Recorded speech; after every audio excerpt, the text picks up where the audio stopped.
All right, we are live. Welcome everyone to our Monday night Moshiach Matters class, and let's get started. So tonight's class is a very interesting sikha. Baruch atah Adonai Eloheinu melech haolam shehakol nivra. Why is it so interesting? You're probably curious to know. So I'm going to tell you.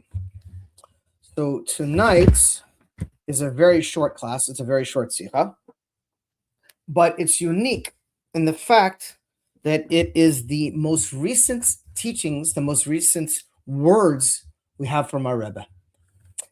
The sikha was given in Tafshin Nun Beis, 1992, and excuse me.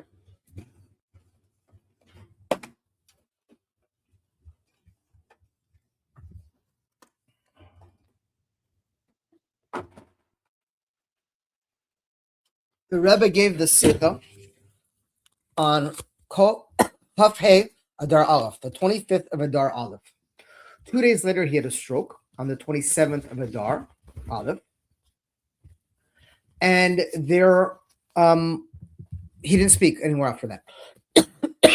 So this is literally given 2 days before he lost his ability to speak. And this is, again, the most recent words we have from him, because after that, we haven't heard anything else so far. And what's interesting to note, and we'll talk more about it next week, because next week we're starting on a whole new sequence. The sequence of Nun Aleph Nun Beis basically encompasses a year of 1991, starting in Parshas Vayikra, and ending in 1992 with Parshas Vayakhel, which is where we are right now. So it's interesting to note that out of all these sikhas, which last for a year, which we've been learning, Baruch Hashem, for many years now, they span an entire year. But there was a double Adar that year, Adar Aleph and Adar Beis.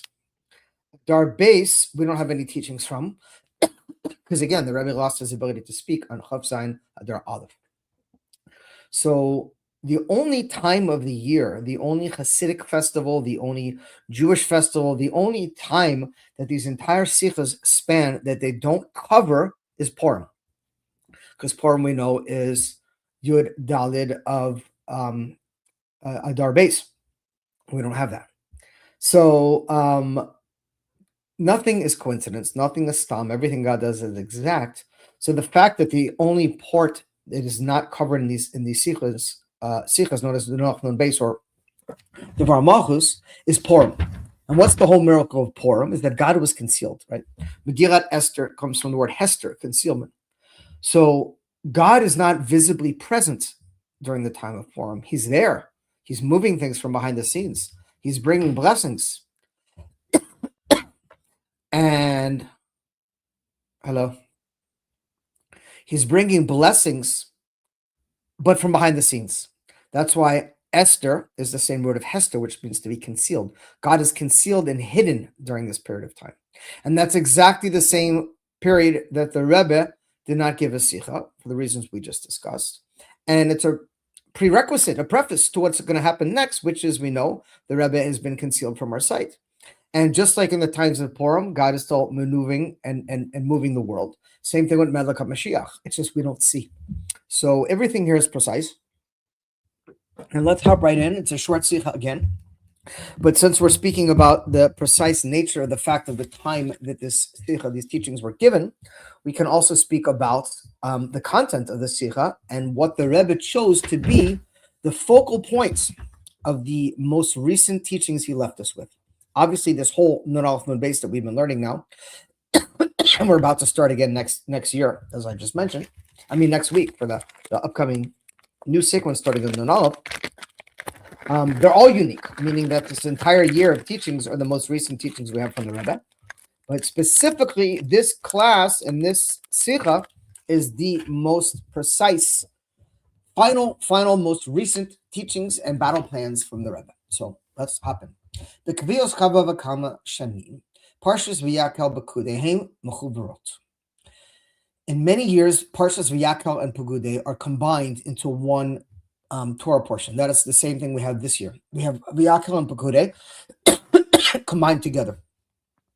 And in this particular year, the Kvoshana Zo, he Parshas V'Yakel B'Kudehem Parshas Nifredes. They were separated. They were not included together.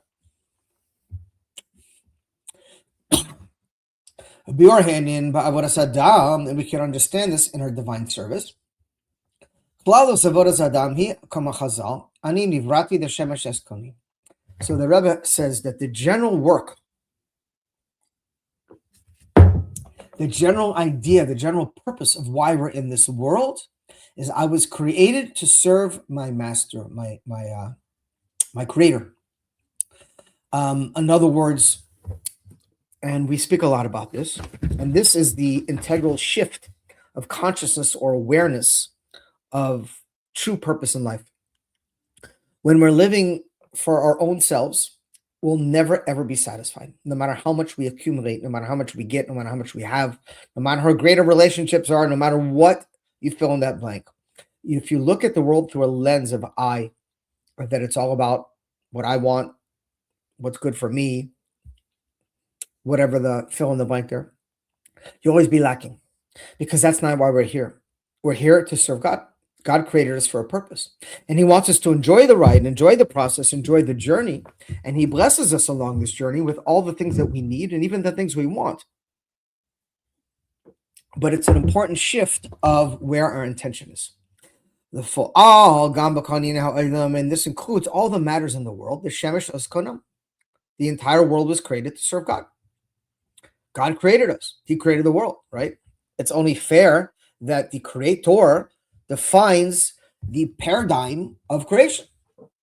Right? The guy who invented basketball, no one's going to come and scream at him and say, I don't like these rules. They're stupid. I don't want to do this. Okay, so don't play the game. But when you come into this world and you come into creation and you're part of this world, you need to abide by the code, the world rules that God set up. And that's the Torah. And that is this concept of we're here to serve Hashem. Excuse me. And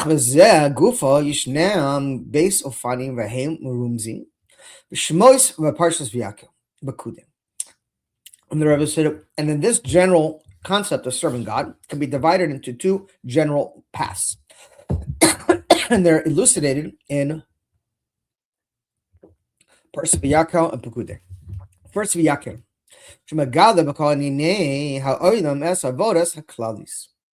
V'Yakel is indicative of the general service, which is above the specific details. The Shamesh es konam. And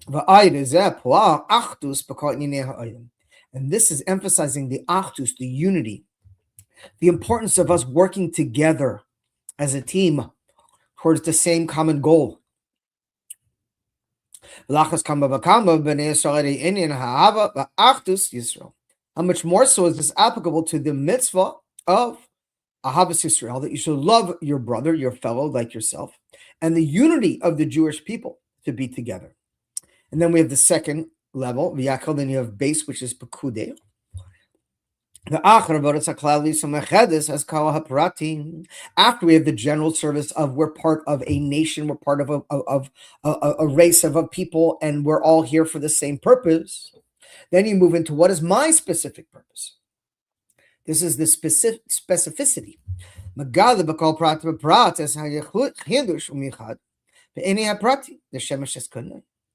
And this reveals all the little details and the unique matters that are specific to me in my divine service of God. And this is the unique thing in this year, the year that the Sikha was given, Tafshin Nun Beis, 1992.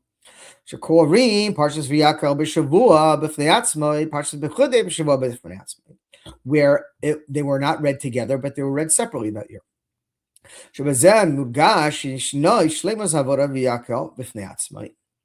And therefore it emphasizes the completion of the service of V'Yakel in and of itself, because it wasn't combined with Pekudei. Shemagalim es ha'achdus ha'klalis v'bechira u'bnei Yisrael.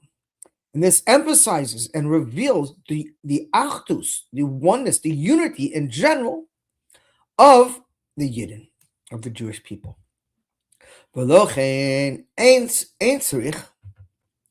L'hachos ad shemagala b'kol prat es avoda apkude.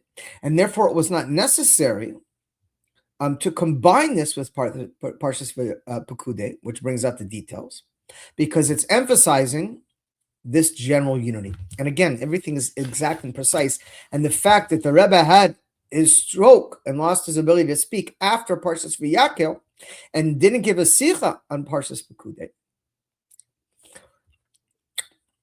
showing how important the message is of Achdus, of oneness.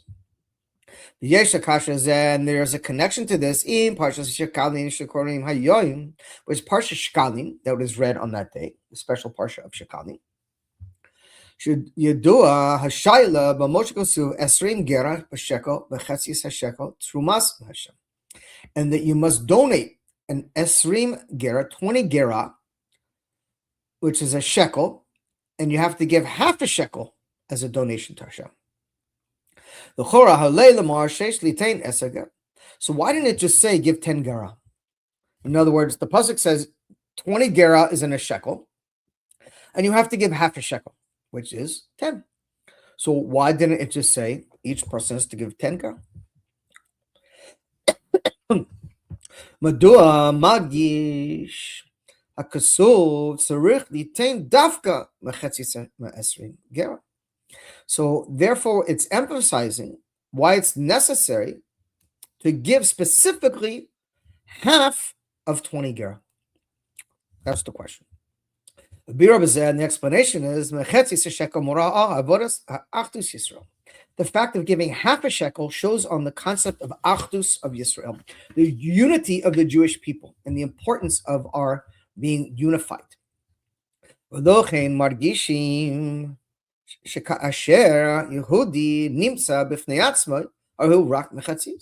Because it's emphasizing the fact that a Jew who finds himself by himself is only half. But he needs to be whole. He needs to be a whole shekel. And therefore he needs another Jew, someone else, to bring about the completion of his being. And therefore, this oneness is necessary for every single one of the Yidden. And this is the fulfillment of the mitzvah, and you shall love your fellow, your brother, like yourself. What does it mean, ra'echa? Your friend, your brother. It's not referring to someone that's close to you, your best friend that you have a big love for. But even to a Jew in the other half of the world, completely separate from where you are. And the reason for this is the following. Betanya is written in Tanya. That every single one of us is literally a portion of God. And it's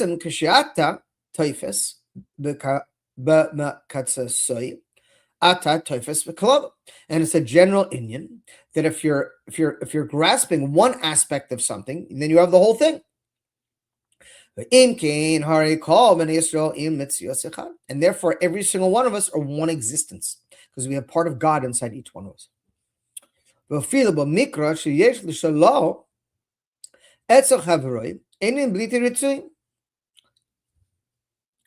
Even when there's a situation that his friend is doing something that's undesirable. The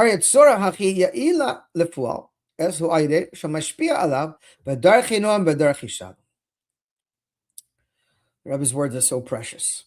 So if you have a friend of yours, and the Rebbe specifically gave this message because there was I don't want to call it a rip, but in a way there was, after the Rebbe was concealed in Gimel Tammuz, they developed this crazy concept of Meshachistim and anti-Meshachistim, and some say yes and some say no.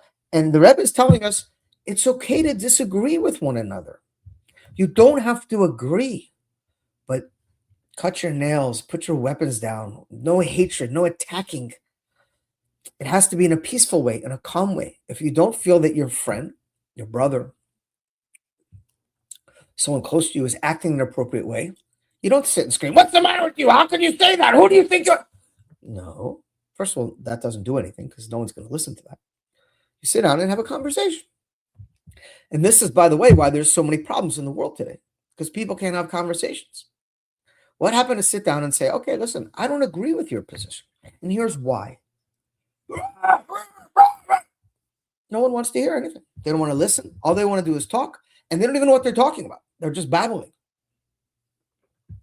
And we can have so much more if it came down to just, let's talk. Let's have a conversation. No yelling, no screaming, no accusing. State your position. I'll state my position, and let's discuss it. And that's what the Rebbe is saying. It has to do in a peaceful way. Disagreement's fine, but not hatred, not anger. The poal es ha'achdus ba'olam u'bnei Yisrael yesh techila im ha'achdus b'noi levein kano. Oh, and the Rebbe says, okay, but before we get to that place of oneness, of peace, of unity amongst ourselves, first we have to have unity with God. Because if there's a part of God inside each one of us, that means we're really all one. But if we're disconnected from the part of God in ourselves, then we can't connect to that part of God in another. It's a basic concept in all therapy and self-help and psychology. You can't give what you don't have. You can't be merciful to someone else if you beat yourself up all the time and you're abusive to yourself. You can't have love for another person if you have hatred for yourself. So in order to truly connect to the godly core of one another, we have to connect to our own godly core and our own connection to God. And this is one of the explanations of why it says Esrin Gera, shekel mechatzi shekel trumas Hashem. 20 gera, but you give is a shekel, and you have to give half a shekel to God.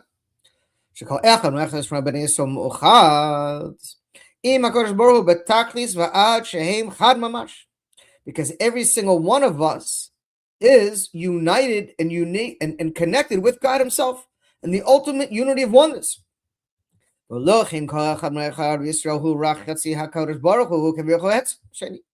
therefore, every single one of us is like a half. And God, so to speak, is the other half. And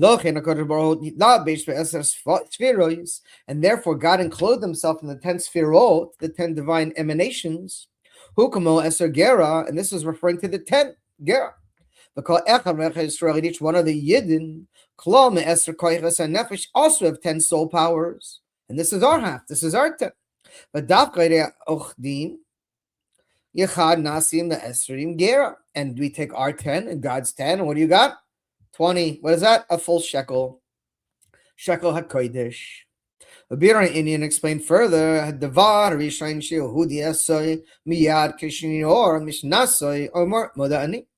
we could see this even furthermore. When we see the moment a Jew awakens from his sleep, the first words out of his mouth or her mouth is Moda'ani. Praise I'm giving to you, God. And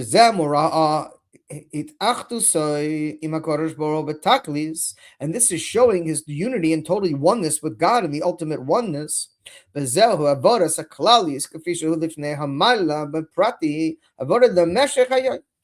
is connected to our service that is above the details of the day. The first moment we wake up when we're saying Modeh Ani, we're pausing, or we should be pausing, to realize that I'm one with God, and the rest is details. In other words, all the mitzvot are ways of connecting to God, and they're all very important. But before the mitzvah, before the details, the most pressing important thing is the fact that the main purpose of the mitzvot is to connect to God. So when we start our day with this concept of oneness with Hashem, then all the rest of the details of the day fall into place and follow suit with that.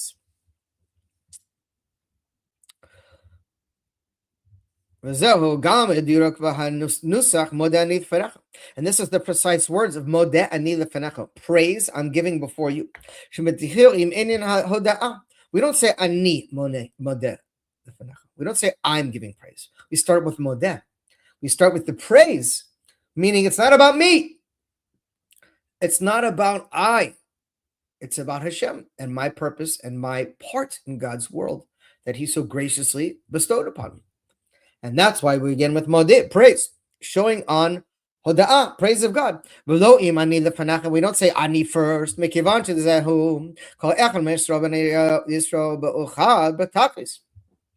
And this is showing even further how each one of us is totally one and unified with God. In the most simplest sense.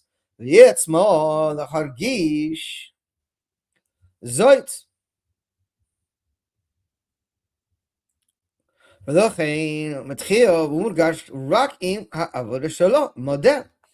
therefore, it's not possible in and of itself.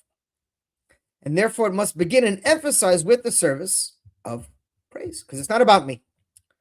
But in addition to this, the moment we waken from our sleep, Rambam also says, what does sleeping means? Behevel hazman. It doesn't just mean at nighttime sleeping. It means you fell asleep in the vanities of this world. We forgot our divine purpose. And instead of a divine purpose, we get stuck in spending all day and liking people's posts and who did what and who pooped for how long and who has a new girlfriend and who isn't. And all day we're doing this and that and that. And we're running around and we don't even know what we're doing. We forgot our purpose. And that's what it means. The Hevel Hazman, in the hot air of the times. We must waken all day, every day. Not just when we work. We have to realize I'm here for a purpose.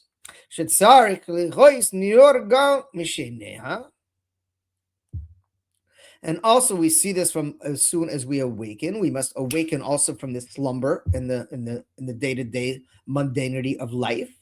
But the and therefore, we begin our service with this concept of oneness, literally, with Atzmos Umechus, the very essence of God. And the realization that I am literally a portion of God. And I start my day with reconnecting to this oneness of God.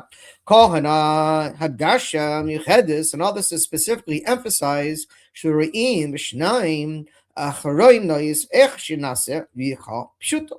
when you see that, and we have the ultimate oneness, we see when we're learning Parshas V'Yakel in and of itself. As we find the situation revealed in the world.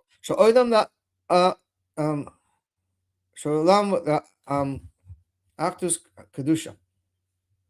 The HaKodesh, I don't know, something that in the world. And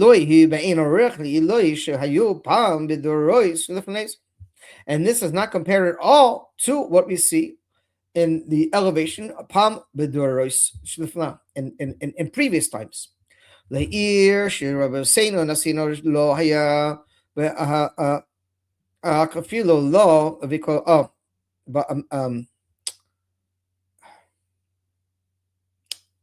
Eretz HaKodesh, I'm sorry, in Israel, in the Holy Land. See that many of our previous rebbes never even visited the land of Israel. Many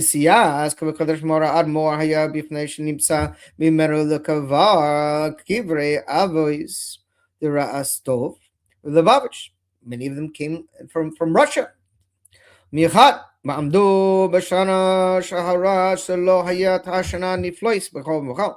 that and this is here, I will show you wonders in everything. So we're seeing this as applicable even more to our times. The matzah b'fal b'parsha Shkalim, and the general teaching that we must fulfill in this week's parsha Shkalim,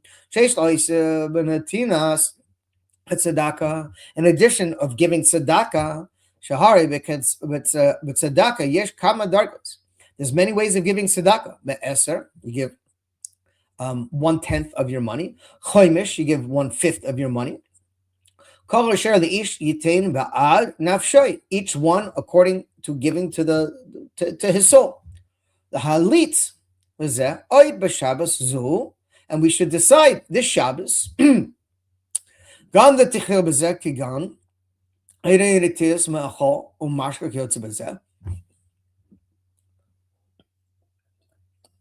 By also helping people with their basic needs like food and drink and clothing.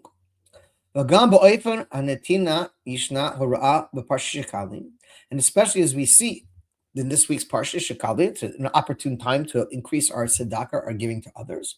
Because we're learning about giving a chetzi shekel. Bishvil karbano is tzibor, which is connected to the offerings of the community in general. וידוע ביור על דרך הזה בפירוש הפסוק אדם כי יקרוב מחם קרבן להוויה, that each one was given offering in order to draw close to Hashem. Karban means to be karav, to bring closer. Shichdei sha'alam nitkarab leHashem hu k'mecham karban lehavaya. Shino is saying kol metzias leHashem, and this is literally the entire existence, to bring close and become one with God. Umazeh muban az hora'ah, the masa before, and all these things must come to action. That we must increase in our giving of charity and doing good deeds for one another.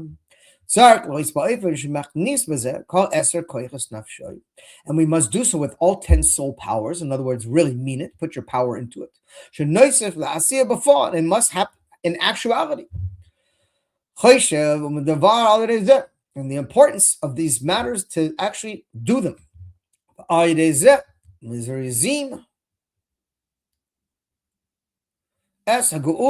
this will hasten and bring forth the redemption.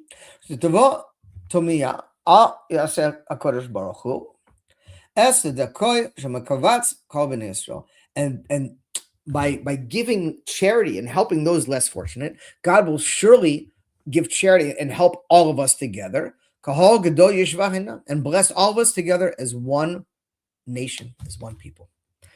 And that's, everyone, are the most recent words we have from our Rebbe.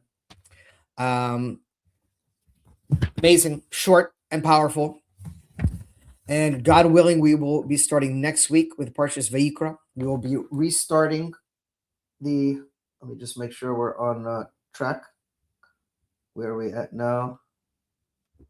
We are on, Parshas Vayikra. No. Hold on a second. We are today, what is today? 9, right, exactly. So next week we will be on Parshas Vayikra. We'll be restarting the sequence of Nun Aleph Nun Beis, and starting from the very first words in the sequence, and God willing, we will be doing them in the base of Migdash with Moshiach himself. God bless you, Moshiach now.